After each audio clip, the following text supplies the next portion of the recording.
Hi everyone, দিনটা ছিল 13th July, পুকুশের জন্মদিন। সকালে ঘুম থেকে উঠে চা খেয়ে এখন ময়দা মেখে নিচ্ছি, কারণ ব্রেকফাস্টে হবে লুচি আর আলুর তরকারি। ব্রেকফাস্ট করে বেরিয়েছি এখন কেক কিনতে, কিন্তু আমরা বেরোতে না বেরোতেই নামলো আবার বৃষ্টি।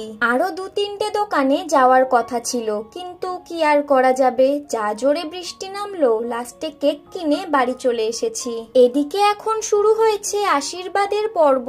সবাই আশীর্বাদ করার পর পুকুশকে সুন্দর করে সাজিয়ে খেতে দেওয়া হয়েছিল, কিন্তু ছেলে তো কিছুই খায়নি, তাই আমরাই সবাই মিলে খেতে বসে পড়েছি।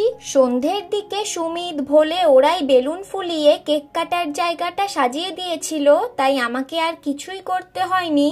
এদিকে এখন কেক কাটার পর্ব শুরু হয়ে গেছে। সবাই মিলে মজা করে কেক কাটার পর আজকের মিনি ব্লগটা এখানেই এন্ড করছি। ওকে, বাই।